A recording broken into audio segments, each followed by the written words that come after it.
आज तुझे कुछ देने के लिए बढ़े हैं परम पिता के हाथ।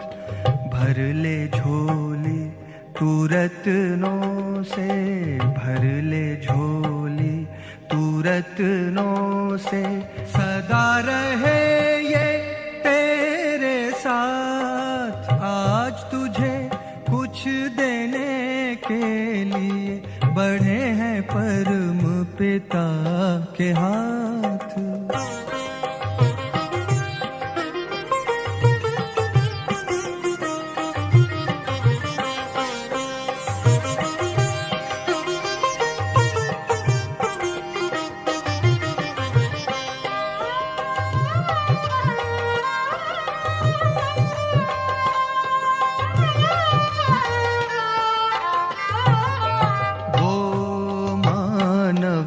दुनिया में सदा ऊंच कहलाए, बिन सोचे भगवान जिस पर अपना सब लुटाए। लेता चल लुटाता चल, लेता चल लुटाता चल। बढ़े खजाना दिन और रात। आज तुझे कुछ देने के लिए बढ़े हैं परम पिता के हाथ।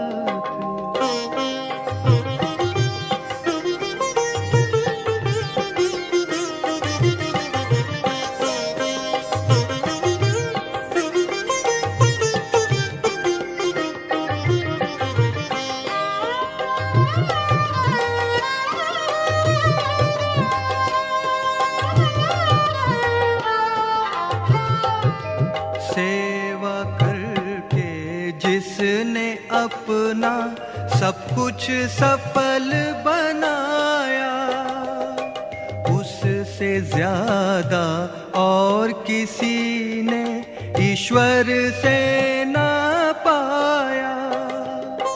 देते समय दाता न पूछे, देते समय दाता न पूछे कभी किसी की जात और पात। आज तुझे कुछ देने के लिए बढ़े हैं परम पिता के हाथ। भर ले झोली तू रत्नों से, भर ले झोली तू रत्नों से। सदा रहे ये तेरे साथ। आज तुझे कुछ देने के लिए बढ़े हैं परम पिता के हाथ।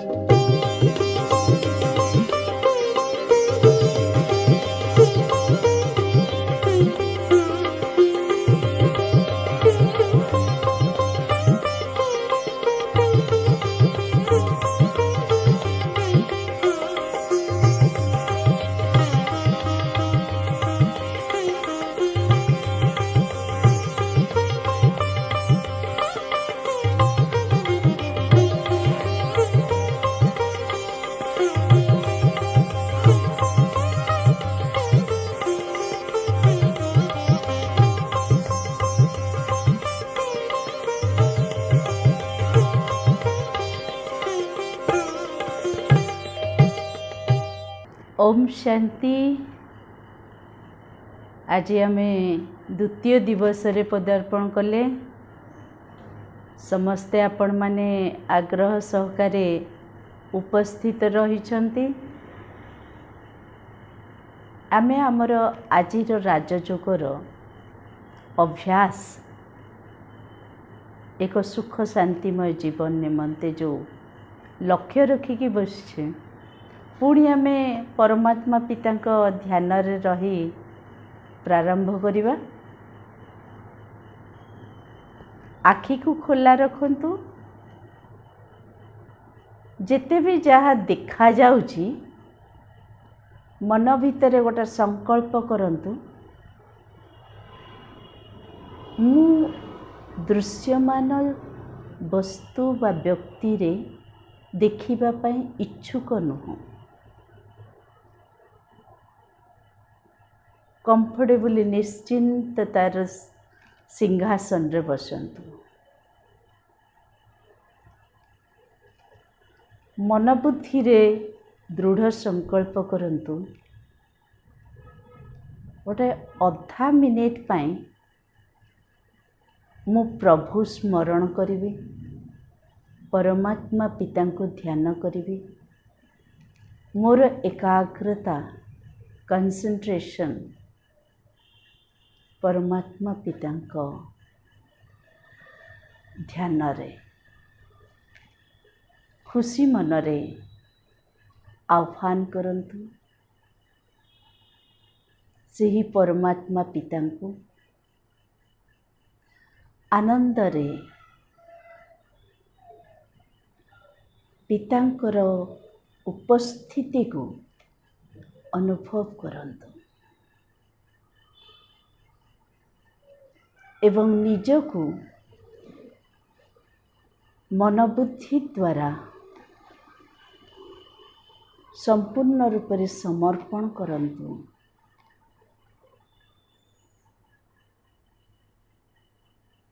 ପରମାତ୍ମା ପିତା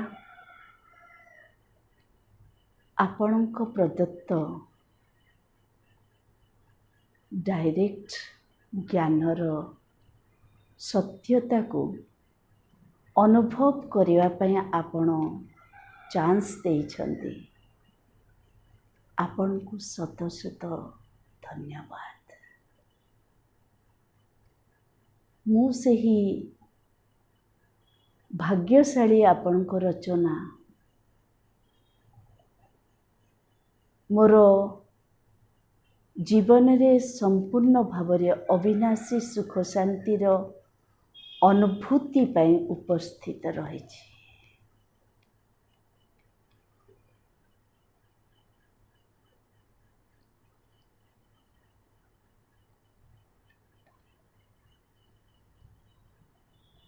ଓମ୍ ଶାନ୍ତି।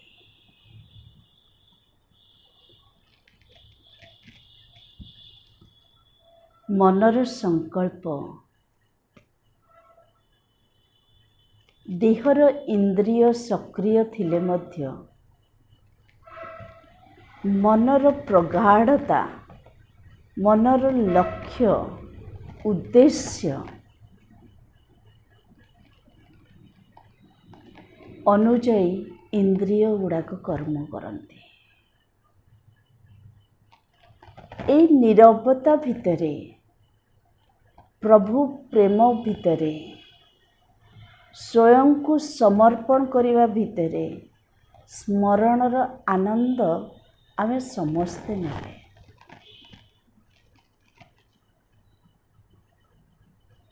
ବର୍ତ୍ତମାନ ଆମେ ପ୍ରାରମ୍ଭ କରିବା, ଅନୁଭବ କରିବା ଯେ ପରମାତ୍ମା ପିତା ଆଜି କେଉଁ ବିଷୟରେ ମୋତେ ଜ୍ଞାତ କରେଇବେ। ସତ କଥା, ଆଜିର ବିଷୟ ହେଲା ମୁଁ କିଏ, ହୁ ଆମ୍ ଆଇ, ପ୍ରକୃତ ପରିଚୟ କ'ଣ, ହ୍ୱାଟ୍ ଆମ୍ ଆଇ।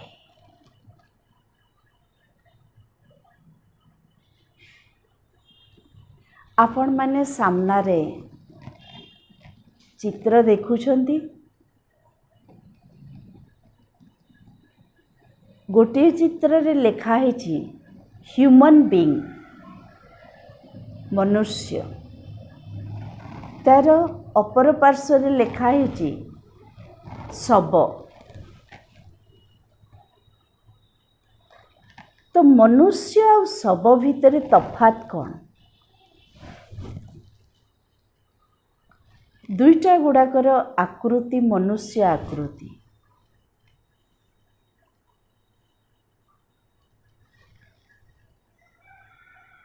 ଆପଣ କହିବେ ଇଏ ଜୀବନ୍ତ, ଶବକୁ ଦେଖେଇ କହିବେ ଇଏ ମୃତ।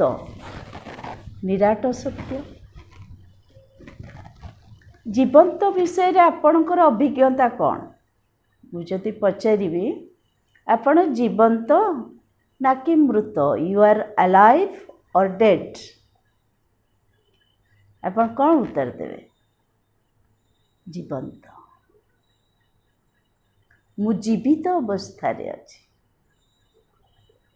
କିନ୍ତୁ ଆପଣଙ୍କୁ ଯଦି ପଚାରିବି ଆପଣଙ୍କ ପରିଚୟ କ'ଣ, ଆପଣ କହିବେ ନର କହିବେ, ନହେଲେ ନାରୀ କହିବେ। ଦେଖନ୍ତୁ ଚିତ୍ରର ଆପଣ ଉତ୍ତର ଦେଉଛନ୍ତି, ଗୋଟେ ମନୁଷ୍ୟର ଉତ୍ତର ଦେଉଛନ୍ତି। ଗୋରା କି କଳା କହିବେ, ଜୀବିତ ବୋଲି ପରିପ୍ରକାଶ କଲେ। ଶିକ୍ଷିତ କି ଅଶିକ୍ଷିତ କହିବେ, ଅର୍ଥାତ୍ ମୋର ଡିଗ୍ରୀ ଏୟା। ଚାକିରି କରୁଛନ୍ତି କି ବିଜନେସ୍ କରୁଛନ୍ତି କହିବେ, ମୁଁ ଅମୁକ ପୋଷ୍ଟରେ ଅଛି, ମୋର ଘର ଅମୁକ ସାହିରେ, ଅମୁକ ସହରରେ। ଏହା ହିଁ ତ ଉତ୍ତର ଦେବେ ନା। କିନ୍ତୁ ଯେଉଁ ଡେଡ୍ ବଡି ଦେଖା ହେଇଛି ସିଏ ବି ଦେଖିଲେ ସେଭଳି ହିଁ ଦେଖାଯାଉଛି।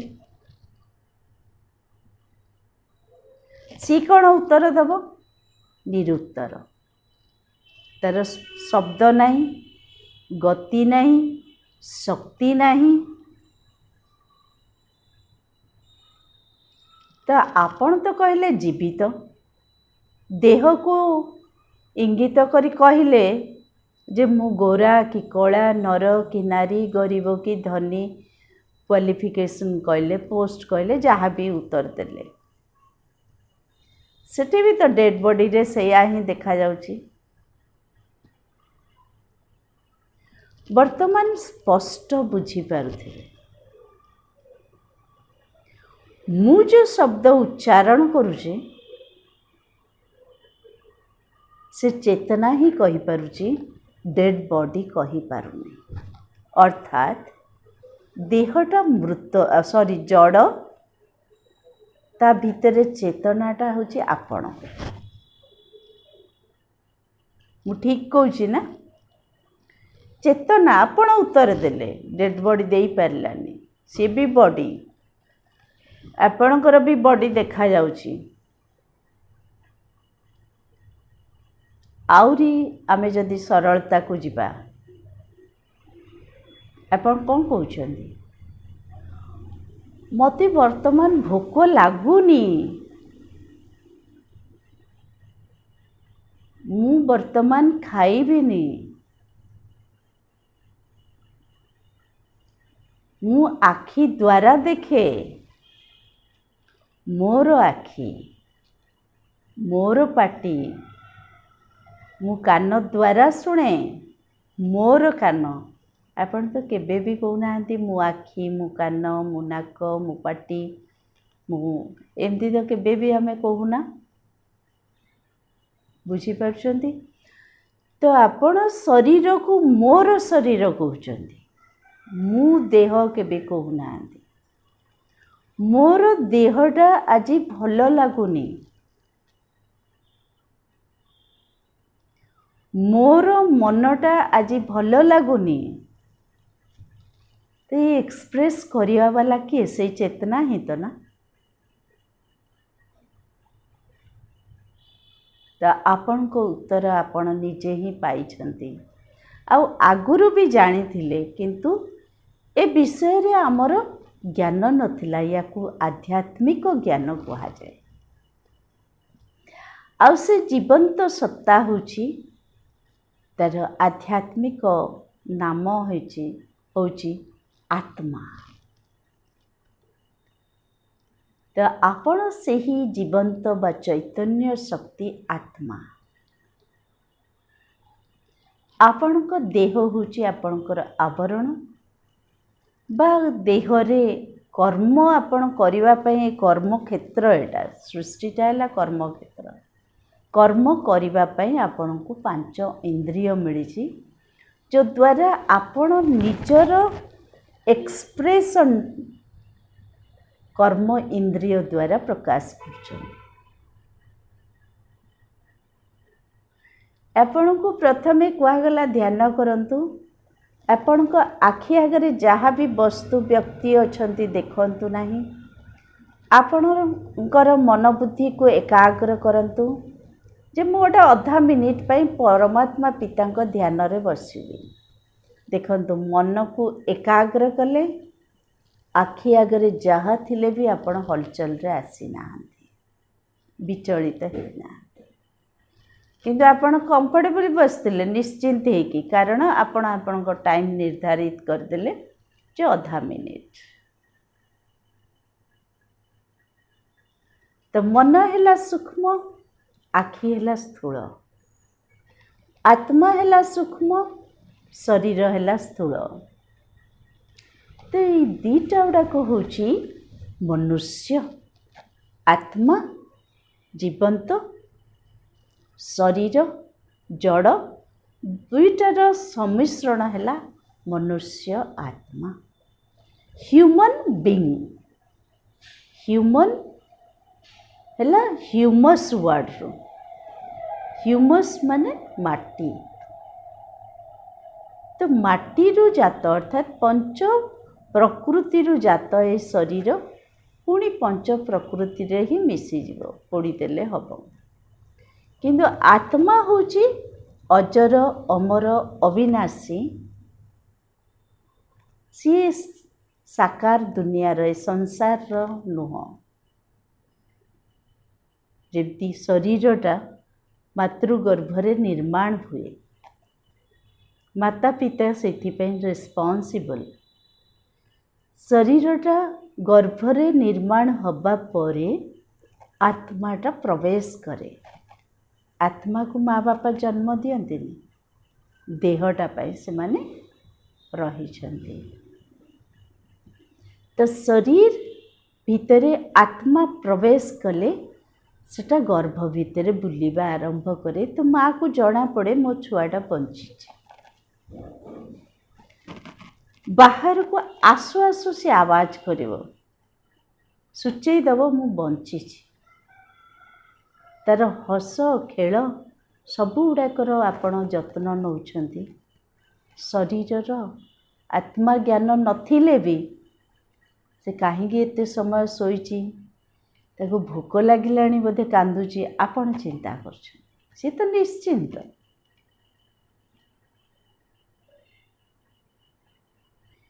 किंतु शरीरर विकास हवा संगे संगे आत्मा जो अभिनयटा तार प्रथमे माँ बापा सांगरे, तापरे सांगसाथी मेलरे, तापरे चाकरी की व्यवसाय करिवो, तार वैवाहिक जीवन आरंभ होबो। देखिए तार रेस्पॉन्सिबिलिटी बढ़ी बढ़ी जाउची। किंतु सी आत्मा बोली जेहेतु जानिनी, तेणुकरी तार कर्म रे जो त्रुटि हो जाउची, सेथिपई से दुखी आ अशांत होउची। तो जन्म होची गोटे स्टेशन, मृत्यु होची गोटे स्टेशन, ता मझी समयटा हैला जीवन, जहाँ को यात्रा कहा जाए। प्रोसेसिंग रे सेकेंड बाय सेकेंड चेंज होची। तो से जीवन यात्रार मूल उद्देश्य है सुख शांति संपन्न होबा। आ सेटा भी क्षणिक नुह। वर्तमान जो दुनियार अनुभव, दुखरे भांगी पड़ुचंदी, चिंतारे भांगी पड़ुचंदी, से अनुभव नहीं, स्थायी अनुभव निमंते। तो तेणु करिकी आजिर विषयटा बहुत आकर्षणीय, आवश्यक मध्य। तो कहिबार सेंस होची जे ए रहस्य को बुझी पारले ही आमे सुख शांति को प्राप्त करि परिबा। ए चित्र रे देखंतु, देह तार अंग प्रत्यंगर प्रत्येक जिनस आम जानी, बाह्य एक्सटर्नल फीचर्स को जानी, इंटरनाली आम जानी कोष हाँ अस्थि मज्जा मांसपेशी को लेकिन तैयारी आउ टिके मेडिकल साइंस रे गले ता भितर 6टा सिस्टम अच्छी जोटा देह को सक्रिय करके रखुची। Nervous system, circulatory system, digestive system, respiratory system, excretory system, endocrine glands and hormones जोटा। किंतु ये सब होची देहर प्रक्रिया, देह को सतेज रखा। किंतु जेमती देह को शीत वर्षा गरम आदि ऋतुरु रक्षा करिबा पई आपण ड्रेस पिंचंती, आवरण देइछंती एवं देहर लाइफ टाइम ड्यूरेशन बहुत हवा जोगु आपण गोटे जीवन काल भितरे केते गुड़ाक ड्रेस चेंज करछंती, किंतु देह तो सेम रोची ना। ठीक सेमती आत्मा परमात्मा पितांकर संतान, से सी हूँ अजर अमर अविनाशी। अजर जरा अर्थात वार्धक्य नहीं, अमर तार मृत्यु नहीं, अविनाशी तार क्षय वृद्धि नहीं, विनाश नहीं। से सबुबले ज्योति बिंदु सदृश, किंतु तार कस्ट्यूम बा आवरण है ए स्थूल काय बा स्थूल शरीर।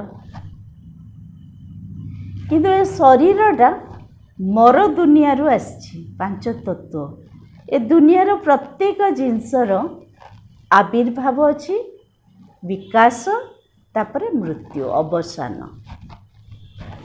तो जेहेतु देहटा ये दुनियार जिनस, ये भी आविर्भाव हुए, क्रमश वृद्धि को पाए, तापरे मृत्यु आसी जाए। किंतु ये देह भितर जो चेतना आत्मा तार मृत्यु नहीं, तेणुकर से गोटे शरीर बा जीवन व्यतीत करिवा परे से अन्य एक घटरे जन्म निए। याको पुनर्जन्म चक्र बोली कहुए।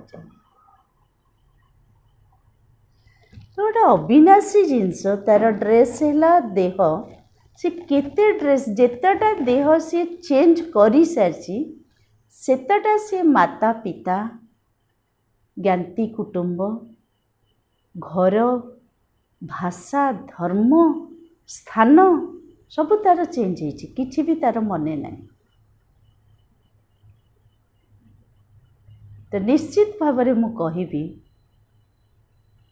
जे आत्मा शरीर रूपी वस्त्र द्वारा सृष्टि रूपी कर्मभूमि कहतु रंगमंच कहतु अभिनय मात्र करुछि। तो आज पर्यंत आमे कौन करुले, ए जन्म रे जो परिवेश मिली, ज्ञाति कुटुंब मिली बा शारीरिक जो आमर डिग्री पोस्ट सब रही, घर धन से गुड़ाक आम मोर मोर करके चली। किंतु गत जन्म रे या नथिला, अन्य किछि थिला। आसंता जन्म रे भी एटा स्थायी नुह, सेतेबेले आउ किछि मिलिबो। तो आत्मा जो तार शारीरिक परिवर्तन हुए, किंतु आत्मा जो जाए तार गतिविधि को आमे केही जानि नथिले। तो कौनसी रंगमंच रे जदि अभिनेता बा अभिनेत्री से ड्रामार थीम को जानी नथिबे, अभिनय केबे ठीक हबो कि? ठीक सेमती आमे किछि शिक्षा माँ बापा पाखरु शिखिले, किछि स्कूल कॉलेज रे शिखिले, किछि सांग साथी पाखरु शिखिले, किछि समाज कॉलोनी रो शिखिले। एमती शिखी शिखिका जो गले, तापरे वर्तमान जीवन कहूँ ଯେ ଜୀବନରେ ଦୁଃଖ ଅଶାନ୍ତି ବେଶୀ, ସୁଖ ଶାନ୍ତି କମ୍। ତ ଏଇଥିରୁ ବୁଝା ପଡ଼େ ଆମେ ଯେଉଁ ପ୍ରକାର କର୍ମ କରି ଚାଲିଲେ, କର୍ମ ଇନ୍ଦ୍ରିୟର ଶରୀର ଦ୍ୱାରା, ସେଇ ଫଳଟା ଆମକୁ ଖାଇବାକୁ ପଡ଼େ। କାରଣ ଆତ୍ମା ଅବିନାଶୀ ନା, ସେ ଶରୀର ତାର ପରିବର୍ତ୍ତନ ହେଇଯାଉ ପଛକ, ତା ସାଙ୍ଗରେ ସେ ଫଳାଫଳକୁ ନେଇକି ଚାଲେ। ତ ସେଥିପାଇଁ ଆମକୁ ବୁଝିବାକୁ ହେବ ଆତ୍ମାର ଡ୍ରେସ୍ କେବଳ ଶରୀର। ଆତ୍ମା ଅଭିନୟ କରୁଛି ଏ ସୃଷ୍ଟି ରୂପୀ ରଙ୍ଗମଞ୍ଚରେ, କିଏ ତାର ଭାଇ, କିଏ ତାର ଭଉଣୀ, କିଏ ମା ବାପା, କିଏ ପତି ପତ୍ନୀ ଆଦି ଆଦି। ତ ଯେତେବେଳେ ଏ ଅନୁଭୂତି ଆମର ହେବ, ସେତେବେଳେ ସମସ୍ତଙ୍କ ସହିତ ଭଲ ରୋଲ୍ କରିବା ପାଇଁ ଇଚ୍ଛା ହେବ। ତ ସେଇଥିପାଇଁ ପ୍ରଥମେ ଆମେ ଦେଖିବା ଯେ ଆତ୍ମାର ପ୍ରକୃତରେ ପରିଚୟ କ'ଣ। ଆମେ ଜାଣିଲେ ଶରୀର ଭିତରେ ଆତ୍ମା ବିରାଜମାନ, ତେବେ ଯାଇକି ଶରୀରଟା ଅଭିନୟ କରୁଛି। ତ ଆତ୍ମାର ବିଶେଷତା କ'ଣ, ଆତ୍ମାର ପରିଚୟ କ'ଣ? ନା, ଆତ୍ମା ସବୁବେଳେ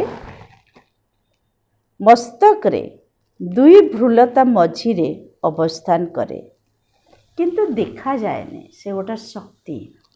ଯେମିତି ଦୀପଟେ ଜଳିଲେ ତା ଫ୍ଲେମ୍ର ଏରିଆ ଥାଏ, ଆଉ ତାର ତାପଟା କିଛି ଦୂର ପର୍ଯ୍ୟନ୍ତ ଯାଏ। ଶକ୍ତି, ତାପଟା ହେଲା ତାର ଶକ୍ତି, ସେକ। ଫ୍ଲେମ୍ଟା ହେଲା ତାର ଉଜ୍ଜଳ, ସେ କେତିକି ଉଜ୍ଜଳ। କିନ୍ତୁ ଦୀପଟା ହେଲା ଯେତିକି ସେ ଜଳୁଛି। ଠିକ୍ ସେଭଳି ଆତ୍ମା ଗୋଟେ ସୂକ୍ଷ୍ମ ଜ୍ୟୋତିବିନ୍ଦୁ, ଚର୍ମଚକ୍ଷୁରେ ଦେଖାଯାଏନି, କିନ୍ତୁ ସେ ଗୋଟେ ଶକ୍ତି, ତାର ନିଜର ପରାକ୍ରମ ଅଛି। କେମିତି ନା, ସେ ଶରୀରରେ ମସ୍ତକରେ ଦୁଇ ଭ୍ରୁଲତା ମଝିରେ ରହିକି ସାରା ଶରୀରକୁ ଚଲାଏ। ଗୋଟେ ଜୀବନ୍ତ ଶକ୍ତି, ଚୈତନ୍ୟ ଶକ୍ତି, ଜୀବନ୍ତ ସତ୍ତା। ଠିକ୍ ଅଛି। ତ ସେ ଚଲାଏ କେମିତି ନା, ଆତ୍ମାର ତିନିଟା ଶକ୍ତି ରହିଛି: ମନ, ବୁଦ୍ଧି, ସଂସ୍କାର। ଏଠି ଦେଖା ହେଇଛି ମନ, ବୁଦ୍ଧି, ସଂସ୍କାର। ମନ ସଂକଳ୍ପର କେନ୍ଦ୍ର, ଯେଉଁଠି ବାରମ୍ବାର ସଂକଳ୍ପ ଉଠେ, ଯେଉଁଥିରୁ ଫିଲିଂ ଆସେ, ଯେଉଁଥିରୁ ଏକ୍ସପିରିଏନ୍ସ ହୁଏ, ଯେଉଁଥିରୁ ମାନେ ବୁଝା ପଡ଼େ। ବୁଦ୍ଧି ହେଲା ସେ ନିର୍ଣ୍ଣୟର କେନ୍ଦ୍ର। ମନରେ ସଂକଳ୍ପ ଯାହା ଉଠେ, ଆମେ ସବୁଗୁଡ଼ାକ କାର୍ଯ୍ୟକାରୀ କରୁନା, ତାର ଡିସିସନ୍ ବୁଦ୍ଧି ନିଏ ଯେ ଏଇଟା ଉତ୍ତମ, ଏଇଟା ବିପରୀତ ସଂକଳ୍ପ, ତେଣୁକରି ୟାକୁ କାର୍ଯ୍ୟକାରୀ କରିବାନି, ଏଇଟା ରାଇଟ୍, ୟାକୁ କାର୍ଯ୍ୟକାରୀ କରିବା।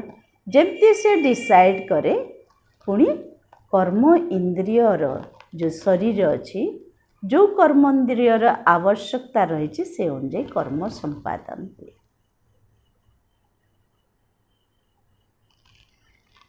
କିନ୍ତୁ ସେଇଥିରେ କ'ଣ ହୁଏ ଦେଖନ୍ତୁ, ମନର ଅନୁଭବ ଆପଣଙ୍କର ଅଛି। ଆପଣଙ୍କ ଭିତରେ ଥଟ୍ସ କ୍ରିଏଟ୍ ହେଉଛି, ଆପଣ ସେ ଅନୁଯାୟୀ ଫିଲିଂରେ ଆସୁଛନ୍ତି, ଆପଣ ସେ ଅନୁଯାୟୀ ଏକ୍ସପିରିଏନ୍ସ କରୁଛନ୍ତି ବା ଇନ୍ସପିରେସନ୍ ପାଉଛନ୍ତି। ମନ ପାଇଁ ବହୁତ କଥା କୁହାଯାଇଛି। ମନର ସଂକଳ୍ପ ଶକ୍ତି ହେଉଛି ସମ୍ପତ୍ତି। ମନର ଉଚ୍ଚ ଭାବନା ହେଉଛି ମନୁଷ୍ୟ ଜୀବନର ଶ୍ରେଷ୍ଠତା। ମନ ସକାରାତ୍ମକ ପଜିଟିଭ ହେଲେ ଆମର କର୍ମ ବି ପଜିଟିଭ, ଶ୍ରେଷ୍ଠ, କଲ୍ୟାଣକାରୀ ହେବ। मन दुर्भावना कले अकल्याण हम नेगेटिव। मन व्यर्थ संकल्प कले मनुष्य क्षीण हो जाए, शक्तिहीन फील करे। से कहा जाए मन जीते जगत जीत। जदि आपण मनरे प्रफुल्ल मुद्रारे अछंती, आपण शरीर द्वारा केते बड़ काम करिपारे। मनर संकल्प रे जदि साहस को संचार कले बा धैर्य को देले बा सत्यता को स्थान देले, देखिए महापुरुष धर्मपुरुष सबकिछि हो पारे। किंतु संकल्प शक्ति को आमे साधारण से तो घोड़ा भली दौड़ुची, अर्थात लगाम आम हाथ रे नाही।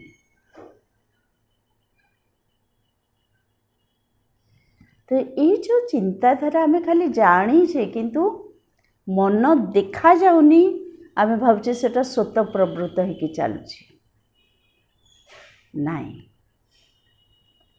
तार कंट्रोलर भी आत्मा, बुद्धिर कंट्रोलर भी आत्मा। एवं आपण कर्म इंद्रिय द्वारा काम करूछंती, जोटा बारंबार कले आपणकर अभ्यासगत बा सहज हो जाउछ, सेटा भी संस्कार भी आत्मार ही फैकल्टी। तो जेबे मन देखा जाउनी, स्थूल चक्षुरे बुद्धि देखा जाउनी, संस्कार भी देखा जाउनी, ताले आत्मा देखा जीवो केमती? तो से निजर अभिज्ञतार अनुभव अनुभूति करिवा विषय है आत्मा।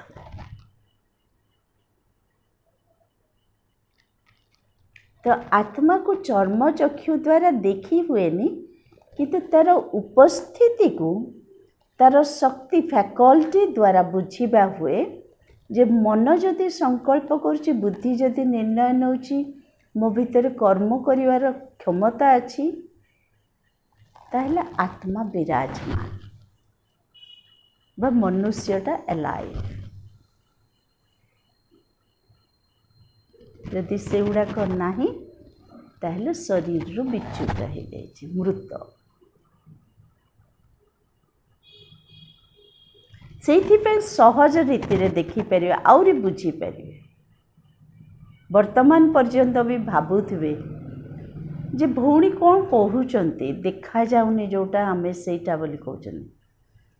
आउरी सहज मोटर गाड़ी चालुछि, ड्राइवर गोटे स्थान रे बसीछि, ड्राइविंग करुछि।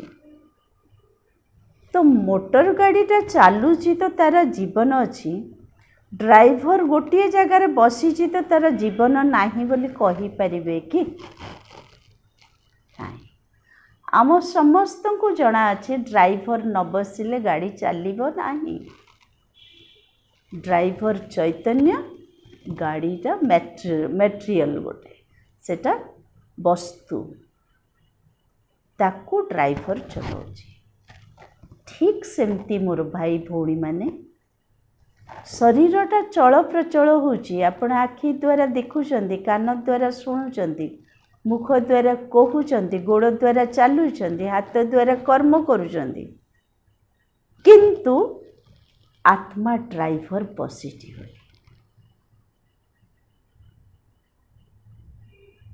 तो एबे स्पष्ट हो जाइथिबो, आत्मा चालक, कंट्रोलर, राजा। शरीर है तार घर कहतु, तार वस्त्र कहतु, तार राज्य कहतु।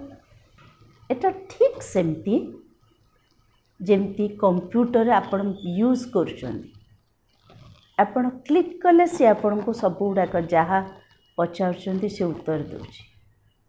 किंतु प्रथमे तो आपण मेमोरी फिट करुचंदी ना, सेथिरे जहाँ मेमोरी को तार दौरान से तार जो भले से इंटरनेट सब व्यवहार करुचंदी, किंतु मनुष्य ही तो ताको कंट्रोल करुची ना।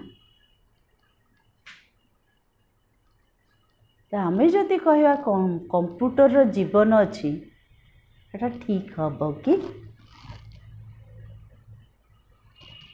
बिल्कुल रॉन्ग।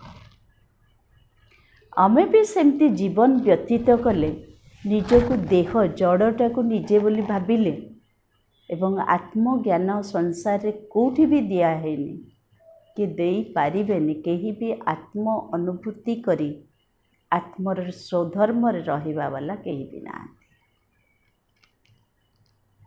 परमात्मा पिता ही सठिक तार हमको अनुभव कराउछंती। तो सेथिपई आत्मार देहटा है वस्त्र, मन बुद्धि संस्कार है तार शक्ति एवं यही 8टी जाक 5टी कर्म इंद्रिय 3टी सूक्ष्म इंद्रिय जहाँ को देखी पारने सेटा सूक्ष्म 8टी जाकर इंद्रिय हेले आपण निजे आत्मा। खुशी लगिला जे आपण तथापि राजा, आपण मालिक, आपण डायरेक्शन देले मन बुद्धि भी चलिए देहर इंद्रिय भी चलो। तेणुक व्यवहार देखु आपण जहाँ भी कहीदे फिर कहते सॉरी प्लीज डोंट माइंड। आपण जानी व्हाट इज माइंड जाने व्यवहार करुचे किंतु मु जदि आत्मा बोली निश्चय होइछि एवं सोल कॉन्शियस रे अछि मु केबे कहबिनी डोंट माइंड कारण मो द्वारा आत्मा को अन्य आत्मा को केबे भी व्याघात होबनी कारण मु आत्मा मन को कंट्रोल रे रखिछि ताको पॉजिटिव करुछि ताको कल्याणकारी करुछि ताको शुभचिंतक करुछि ताको शक्तिशाली करुछि ता भितरे वरदान भरुछि तो से केमती भूल करिवो। ठीक सेमती कर्म इंद्रिय को राइट वे रे आमे डायरेक्शन दे न पारले हम कौन कहूँ बेकारटारे मो मुहटा खोलीदेली टिके चुप रही जाइथिले भल होइतांता विषयटा बिगड़ी गला।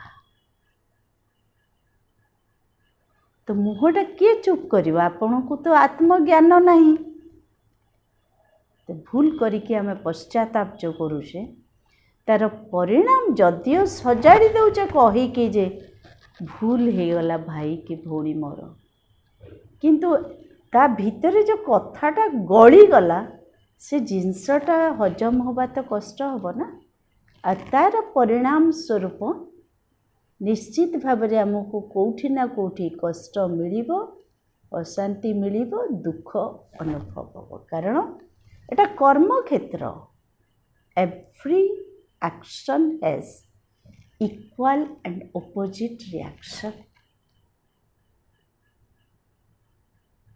कर्म फिलोसफी को आमे भूली जाए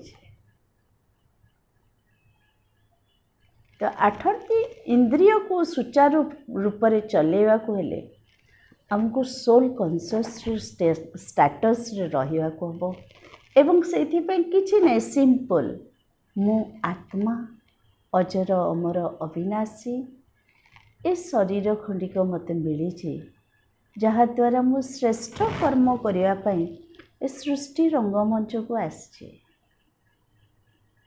श्रेष्ठ कर्म कौन जोटा कि समस्ते कहे वंस मोर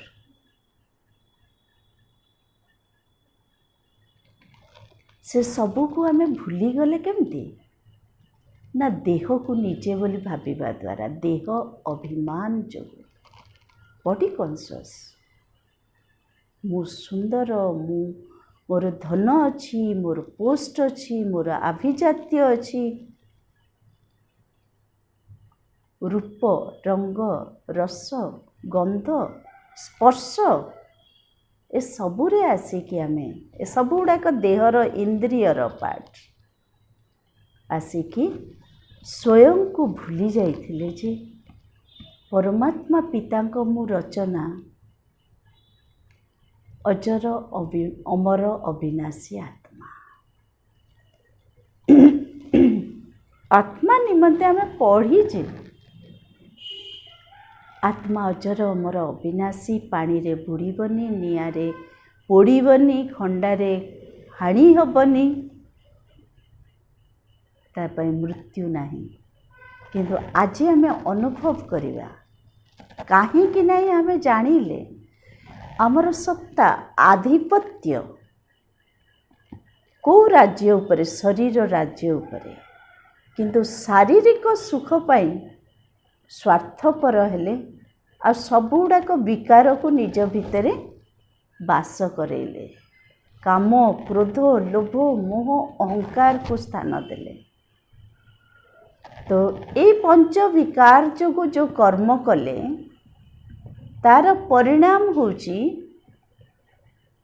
दुख अशांति चिंता रोग शोक अकाले मृत्यु अभाव अनुभव बिना आमे समस्ते अनुभव। बॉडी कॉन्शियसटा टेम्पररी जिनस बॉडीटा टेम्पररी जीवनटा कम समय पाई जोटा को आमे जाहिता ही चलदेले हबनी जंती पेटटा अच्छी बोली जाहिता ही खाइले हजम करि परिबे आखिटा अच्छी बोली खराब जिनस देखिले आपण को ही आखिर लेंस खराब हो अर्थात मन खराब हो जाउछि। कान अच्छी बोली जाहिता ही सुनिले आपणकर ही पर्दाटा गड़बड़ हो जाउछि अर्थात मन रूपी कानर पर्दाटा छिली जाउछि। पाटी अच्छी बोली जहाँ ताहा कहिले आपण को मन उपरे ही तार चाप पड़ुछि अर्थात संकल्प को से दूषित करी करी जाउछि एवं बुद्धि निर्णय नबारे विभ्राट होछि एवं कर्म ओलोटा कर्म होछि। तो इस जितेबाला आम 8टी जाक इंद्रिय द्वारा भूल करिबा चाप काहा उपरे पड़ो प्रेसर काहा उपरे पड़ो आत्मा आत्मा जेहेतु चैतन्य जीवंत एते तो रहस्य आम बुझी पारलेनी किंतु आज घरे घरे प्रत्येक मेंबर छोट बड़ बुढ़ा समस्त भितरे देखिए मुंड बथा मुंडटा भारी हो जाउछि बोही पारुनी कोठी होछि आपनकर एठी कारण एठी आत्मा बसछि सी अंडर प्रेशर आपण जबरदस्त मो देह बोली जेतिकी सब आमे भूल कर्म करूचे 8टी जाक इंद्रिय से इनवॉल्व हो गले आत्मार परिप्रकाश नहीं आत्मज्ञान आमर नहीं तो से एठी आमर असुविधा होछि जोटार प्रतिकार डॉक्टर करि परिबेनी मेडिकल साइंस करि परिबेनी किंतु स्पिरिचुअल साइंस करि परिबे केमती सत्यतार ज्ञान द्वारा आपण फील कले जे मो देह अभिमान रे आसी स्वार्थर बशवर्ती हेकि सबु गुड़ाक अवगुण दुर्बलता हाँ द्वारा सबु 8टी जाक इंद्रिय को दूषित कर देछि किंतु आज परमात्मा पिता आत्मज्ञान दौरान आपण शुणिले खुशी हेबे आपण को सुख शांति आनंद पाई स्थान परिवर्तन आवश्यक नहीं मनोरंजन आवश्यक नहीं स्थूल धनर खर्च करने आवश्यक नहीं किंतु आत्मा रो जो स्वधर्म आत्मार जो गुण राशि परमात्मा पिता हिसाब रे पुत्र प्रति जो धन संपत्ति मिली आपण जानिले सुनी खुशी हेबे जे आपण को भितरे ही 7टा गुण 8टा शक्ति अछि जेमती आपण मन बुद्धि संस्कार 3टी सूक्ष्म इंद्रिय आउ ପାଞ୍ଚଟି ଦେହର ଇନ୍ଦ୍ରିୟର ରାଜା ଆତ୍ମା, ଠିକ୍ ସେମିତି ଆତ୍ମାର ସ୍ୱୟଂର ସତ୍ତାର ଶକ୍ତି, ତା ଭିତରେ 7ଟା ଗୁଣ 8ଟା ଶକ୍ତି ଅଛି। ଆଜି ତ ପ୍ରଥମ ଆମେ ଆତ୍ମା ବିଷୟରେ 7ଟା ଗୁଣ ବିଷୟ ଜାଣିବା। ପ୍ରଥମ ଗୁଣ ଆତ୍ମାର ହେଲା ସତ୍ୟ ପ୍ରତି ପ୍ରେମ, ଜ୍ଞାନ ସ୍ୱରୂପ ଆତ୍ମା। ସତ୍ୟକୁ ଜ୍ଞାନ କୁହାଯାଏ, ମିଥ୍ୟା ଅସତ୍ୟକୁ ଅଜ୍ଞାନତା କୁହାଯାଏ, ଅଜ୍ଞାନ କୁହାଯାଏ।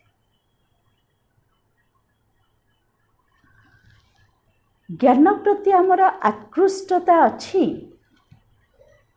କିନ୍ତୁ ଅଜ୍ଞାନତାରେ ଆମେ ଲିପ୍ତ ରହୁଛେ। ମିଛ କହିବା ଆଦିରେ ଆମେ ଲିପ୍ତ ରହିଗଲେ ତ ସତ୍ୟ ଜ୍ଞାନର ଯେଉଁ ଶକ୍ତି ଆମ ଭିତରୁ ଲୁପ୍ତ ହେଇକି ରହିଛି। ତାପରେ ହେଲା ଦ୍ୱିତୀୟଟା ହେଉଛି ପବିତ୍ରତା। ପବିତ୍ରତା ଆମକୁ ଭଲ ଲାଗୁଛି, ପ୍ୟୁରିଟି, କିନ୍ତୁ ଆମେ ଜଟିଳତା, କୁଟିଳତା, ଆର୍ଟିଫିସିଆଲିଟି ଏସବୁ ପ୍ରଦର୍ଶନ କରୁଛେ।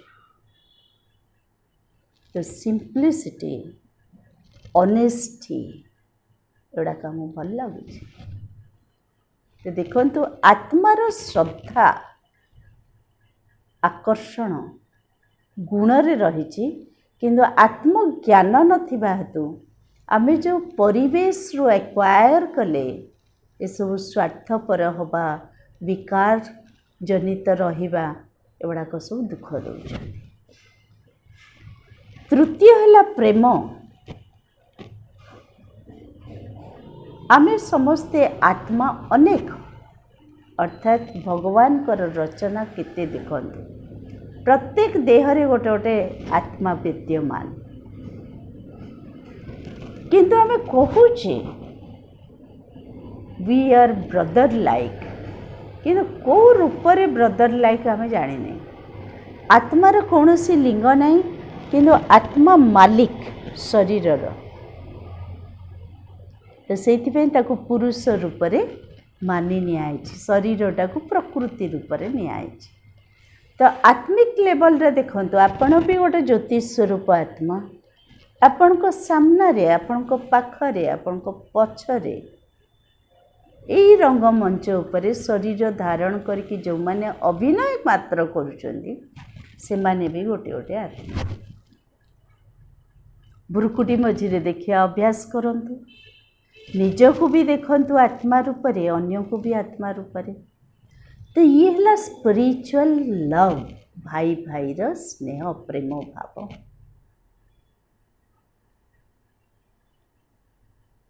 ଆଉ ଶାନ୍ତି, ଆତ୍ମାର ନିଜସ୍ୱ ଧର୍ମ ଗୁଣ। ମନୁଷ୍ୟ ଯେତେ ଅଶାନ୍ତ ହଉ, ଯେତେ କ୍ରୋଧ କରୁ, ପରବର୍ତ୍ତୀ ସମୟରେ କ'ଣ ହେଉଛି, ଥକି ଯାଉଛି। କିନ୍ତୁ ନୀରବରେ ରହିଲେ, ଶାନ୍ତ ହେଇଗଲେ ହିଁ ତାକୁ ଭଲ ଲାଗୁଛି। କାହିଁକି ନା ଶାନ୍ତି ତାର ନିଜ ଗୁଣ। ମନୁଷ୍ୟ କ୍ରୋଧ କରୁଛି, କିନ୍ତୁ ତାକୁ ଯଦି କହିବ 24 ଘଣ୍ଟା କ୍ରୋଧ କର, ସେ ଜାଣିଛି ତା ବ୍ରେନ୍ରେ ଯେଉଁ ସେଲ୍ ଅଛି ସେଟା କେବେ ବି ପୁଣି ତିଆରି ହୁଏନି, ଯେମିତି ଶାରୀରିକ ସେଲ୍ ତିଆରି ହୁଏ, ରିଭିଲ୍ଡ ହୁଏ, ବ୍ରେନ୍ର ନାହିଁ। ଥରେ ଆପଣ କ୍ରୋଧ କଲେ 64,000 ସେଲ୍ ନଷ୍ଟ ହୁଅନ୍ତି। ତାର ପରିଣାମ କ'ଣ ନା ଆପଣଙ୍କର ନର୍ମାଲ ଷ୍ଟେଜ୍ ଯାଉଛି, ଆପଣଙ୍କ ଭିତରେ ବ୍ଲଡ଼ ପ୍ରେସର ଆସୁଛି, ଆପଣଙ୍କ ଭିତରେ ନାନା ଆବନର୍ମାଲିଟି ଦେଖାଯାଉଛି, ଆପଣଙ୍କର ସ୍ମୃତି ଶକ୍ତିକୁ ଆପଣ ଧୀରେ ଧୀରେ ଦୁର୍ବଳ କରିଦେଉଛନ୍ତି। ଆଉ ସର୍ବୋପରି ଯଦି ସିଏ ଆବନର୍ମାଲ ହେଲା, ଅର୍ଥାତ୍ ଟେନସନରେ ଆସୁଛି, ନହେଲେ ଡିପ୍ରେସନରେ ଆସୁଛି, ତାକୁ ଟ୍ରିଟମେଣ୍ଟ ଆବଶ୍ୟକ ହେଉଛି। କିନ୍ତୁ ଟ୍ରିଟମେଣ୍ଟ ଆହୁରି ଭଲ ହେଉଛି ରାଜଯୋଗା ମେଡ଼ିଟେସନ୍।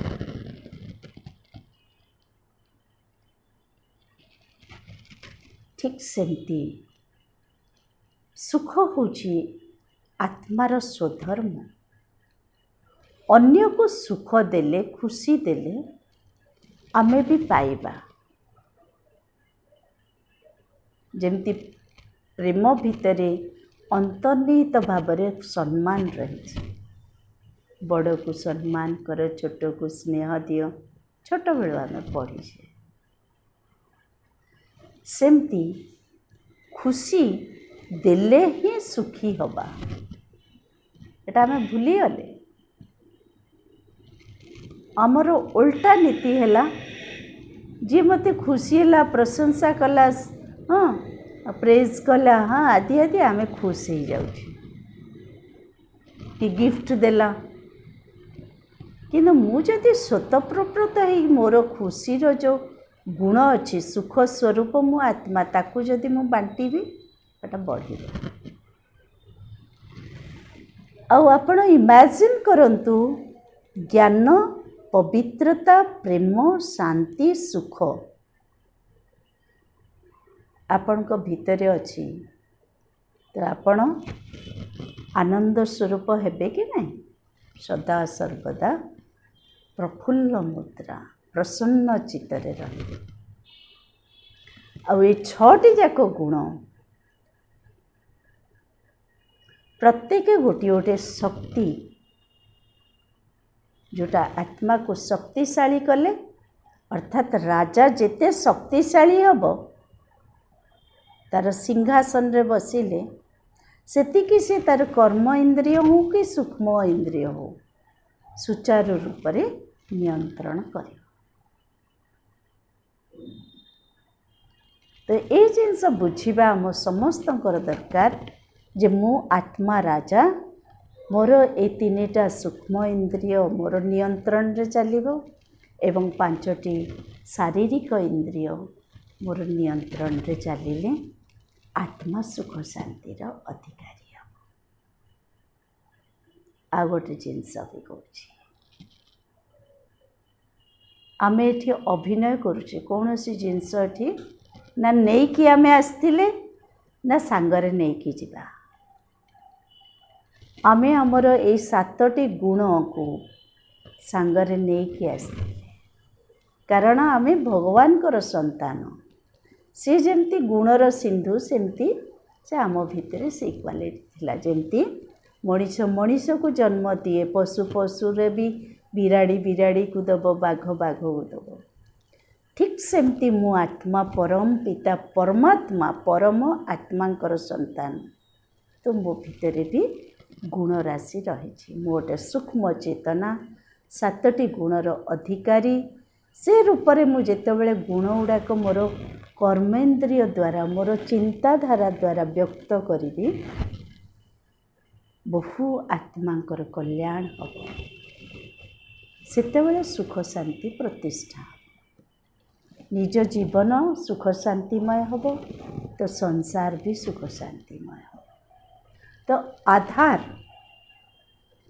ମୁଁ ଯଦି ଏଇ 8ଟି ଇନ୍ଦ୍ରିୟକୁ ପ୍ରଦୂଷିତ କରିଛି, କଳୁଷିତ କରିଛି, ମୁଁ ହିଁ ସେ ଚେତନା ଶକ୍ତି ଆତ୍ମଜ୍ଞାନର ଅଭ୍ୟାସ ଦ୍ୱାରା ପୁଣି ସେଗୁଡ଼ାକୁ ପିଓର କରିବି, ପବିତ୍ର କରିବି, ଶୁଦ୍ଧ କରିବି।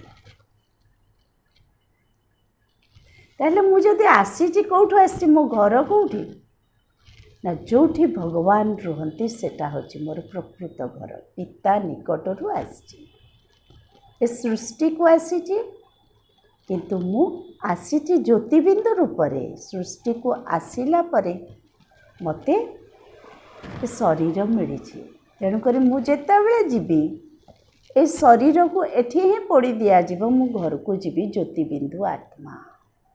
କିନ୍ତୁ ଯେମିତି 7 ଗୁଣରେ ଭରପୁର ହେଇକି ଆସିଥିଲି, ପୁଣି ଗୁଣ ସମ୍ପନ୍ନ ହେଲେ ଘରକୁ ଯାଇପାରିବି, କାରଣ ସେଟା ସେଇ ପରମ ଧାମ, ପବିତ୍ର ଧାମ। କାଲି ବି ସ୍ପଷ୍ଟ ରୂପେ ତା ବିଷୟରେ ଆମେ ଜାଣିପାରିବା। ତାହେଲେ ଆଜିର ଯେଉଁ ଜିନିଷ ଆମେ ଶୁଣିଲେ, ଆପଣଙ୍କୁ ଛୋଟ ଷ୍ଟୋରିଟେ କହିବି, ଆଉ ଟିକେ ଅନୁଭବ କରନ୍ତୁ। ଥରେ ଗୋଟେ ଆଦିବାସୀ हाँ छुआ सेतेबेले सब गुरुकुल आश्रम थिला। से गुरु आश्रम को तार शिक्षा लाभ करने इच्छुकतार सहित गला। सेतेबेले एमती जाति धर्म ये सब भेदभाव न थाए। से जितेबाला प्रथम दिनर शिक्षा लाभ कला गुरु दक्षिणा रूप से गोटे फ्रेश पक्षी को मारिकी नहीं।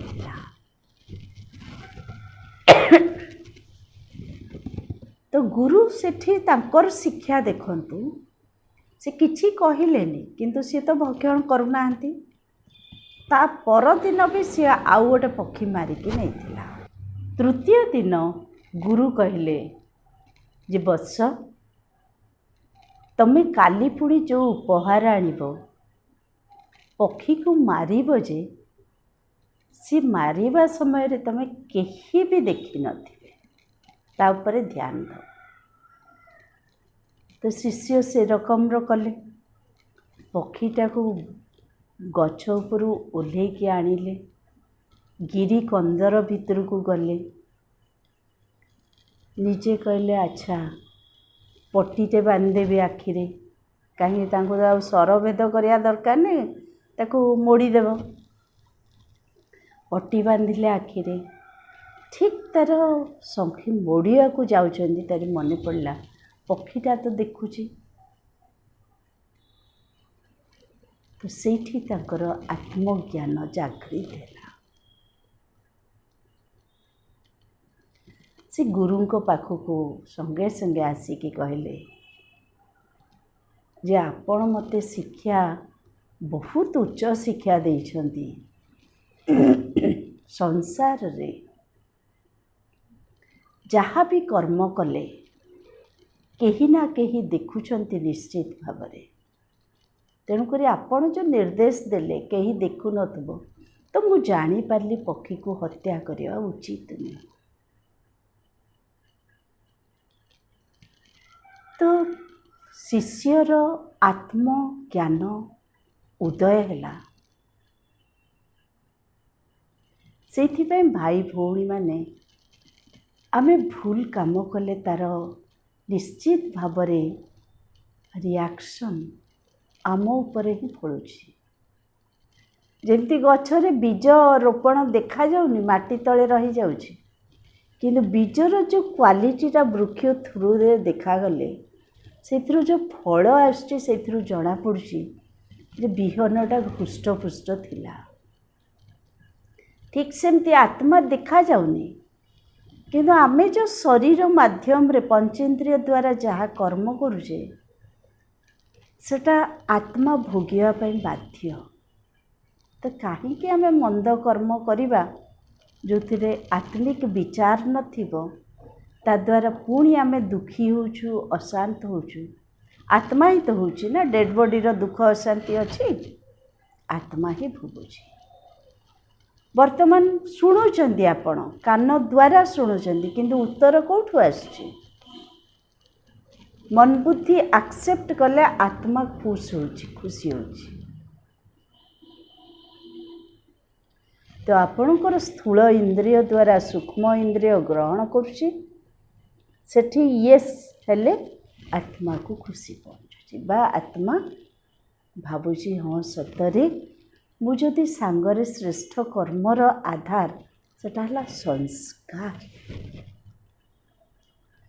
तो से संस्कार को लेकिन आपण सांगरे जाउछंती माने जोटा कर्म करचंती जेमती जोटा संकल्प कले सेटा मनरे गच्छित होउची जोटा निर्णय नेले बुद्धि रे रहउची ठीक सेमती कर्म इंद्रिय द्वारा जहाँ कर्म करुचंती आपण कई देखी नांती बोले मिछ करदेबे कि पाप करदेबे किंतु संस्कार रूप से सेटा आत्मा रे ही जमा हेकी रहिची।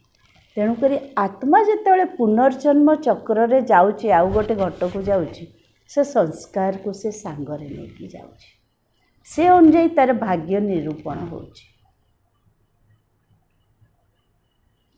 तो बॉडी कॉन्शियस द्वारा भूल करने अति उत्तम सोल कॉन्शियस रहीकि आम कर्म रे आत्मार गुण गुड़ा को विकसित करिबा अटेंशन रहिला अर्थात मु आत्मा शरीर रूपी वस्त्र परिधान करिछि एवं शरीरर जो कर्म इंद्रिय अछि ता द्वारा जेतेबेले मोर खुशी प्रदान करवा दरकार से खुशी मूड रे रही करिबी जेतेबेले मोर शांतिर आवश्यकता रहला शांतचित होइकी कर्म करिबी जेतेबेले मोर पवित्रता रहिला मु सरल सचोट होइकी कर्म करिबी आदि आदि।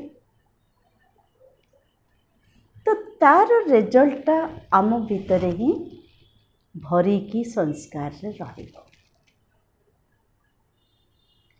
ये जन्म केवल नहीं जन्म जन्मांतर देके आमको सुख देव किंतु त्रुटिटा गोटे जन्म रे ही आपणकर कटि जीवनी से जन्म जन्मांतर धरिकी दुख अशांति भोग करे। तो से चलतु नीरव रे रहीकि पंच विकार मुक्त होगापाई देह अभिमान गर्व अहंकार विच्युत होगापाई निजको आत्मा निश्चय करिकी आज जो आत्मार आमे आत्मा किए आउ आत्मा कौन दीटा जाक आत्मार विशेषता कौन आउ आत्मा किए ताकू जो आमे जानिले नीरव रे आखि खोला थी आखि खोला रहिले आपण अभ्यास हो संसार को मु देखुची किंतु संसार मो भितरे नाही मोर मन बुद्धि आत्म अनुभूति पाई कंसंट्रेट करंतु मु आत्मा यही क्षणिक स्थूल मर नश्वर शरीरर मालिक मो भितरे सूक्ष्म शक्ति मन बुद्धि संस्कार रही मु आत्मा सृष्टि को आसी शरीर रूपी वस्त्र पिंधि अभिनय करिवा पाई एवं कर्म इंद्रिय जो रही ता द्वारा मु कर्म संपादन करुची अर्थात मु आत्मा आखि द्वारा देखे कान द्वारा शुणे मुख द्वारा कहे हाथ द्वारा कर्म करे किंतु मो आत्मा संपादन करे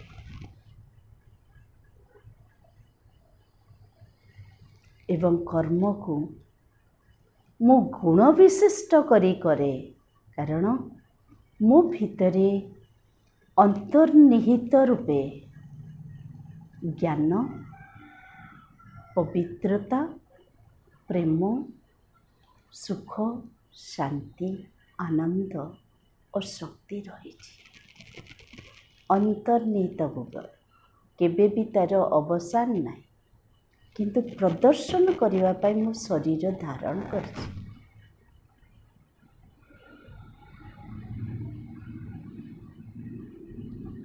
नीरव रे अनुभव करंतु एवं अनुभवी हुंतु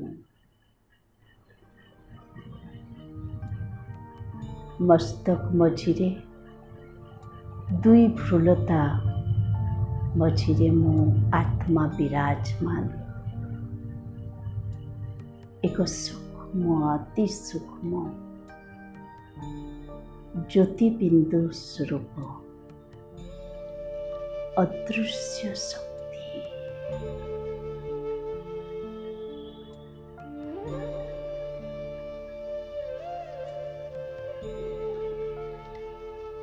शरीर मोर मु शरीर मु चैतन्य एक चैतन्य शक्ति जीवंत शरीर जड़ पंच तत्वर तैयारी दृश्यमान ମୁଁ ଆତ୍ମା ଏକ ସୂକ୍ଷ୍ମ ଶକ୍ତି। ମୁଁ ଅନୁଭବ କରେ ସତ୍ୟ ପ୍ରିୟ ମୁଁ ଆତ୍ମା।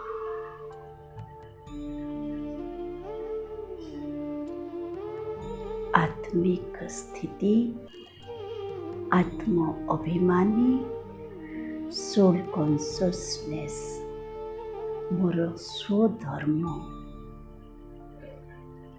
देह मु परे पाइछि, देह अभिनय पाई, किंतु टेम्पररी, क्षणस्थायी। मु आत्मा पवित्र स्वरूप। मु मोर मनोबुद्धि को अर्थात संकल्प को स्वच्छ पवित्र निर्मल रूप में देखुछि, जो द्वारा जटिलता कुटिलता आर्टिफिशियलिटी मिथ्यार मु सदा दूर रही पारे। प्रेम स्वरूप समस्ते भगवान कर संतान। रचना मोर प्रिय भाई आत्मा। मु भ्रुकुटी मझिरे सही सूक्ष्म शक्ति आत्मा। एही रीति रे शांति मोर निज धर्म। खुशी हर्षित मुखता, वाक्य मधुरता मोर निज गुण। सदा मु आनंद विहोर अंतर्मुखतारे सुखी। मो अंतर को देखुची मो आत्मा परमानंदर अनुभव। मो शक्तिशाली निर्विकार हेले सदा सुखी। तेणुकरी मु विकार शून्य होबार प्रतिज्ञाबद्ध होछि। काम क्रोध लोभ मोह अहंकार मोर विपरीत प्रकृति।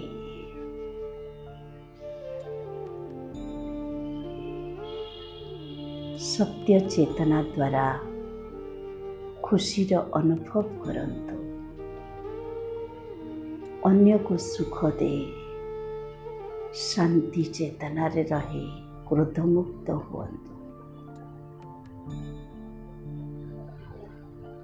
ओम शांति।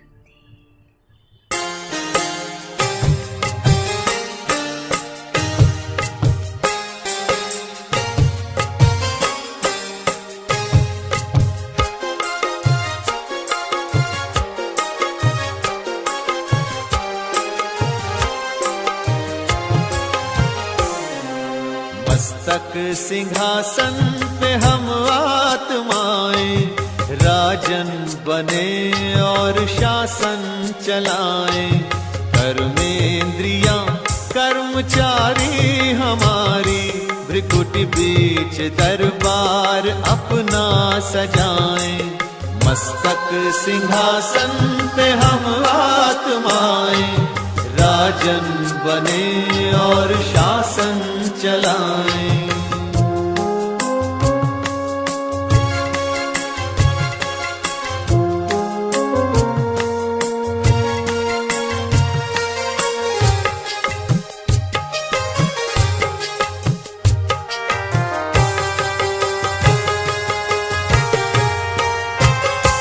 करे मंत्रणा मिलके मन मंत्री से, समाचार पूछे सजग संतरी से।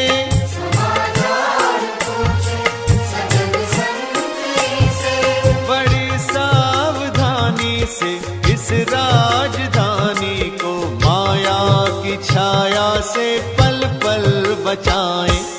मस्तक सिंहासन पे हम आत्माएं राजन बने और शासन चलाएं। कर्मेंद्रियां कर्मचारी हमारी, त्रिकुटी बीच दरबार अपना सजाएं।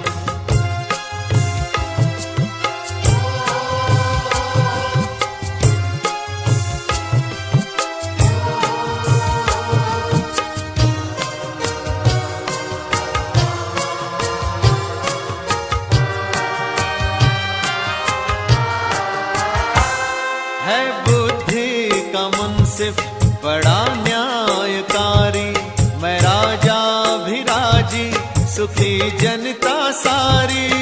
राजा भी राजी सुखी जनता सारी। सुसंस्कारों की जो सेना सजग हो, तो दुर्गुण के दुश्मन से धोखा न खाए।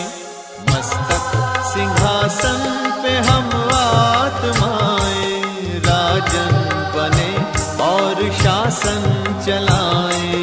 कर्मेंद्रियां कर्मचारी हमारी, त्रिकुटी बीच दरबार अपना सजाएं।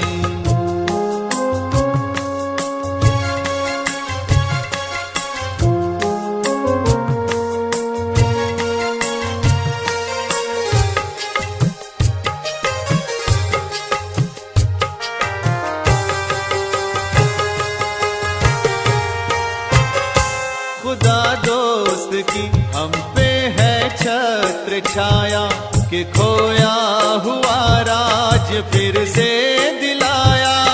खोया हुआ राज फिर से दिलाया। उपकार उसने किए हम पे इतने, कि आभार धरती गगन मिल के गाएं। मस्तक सिंहासन पे हम आत्माएं, राजन बने और शासन चलाएं।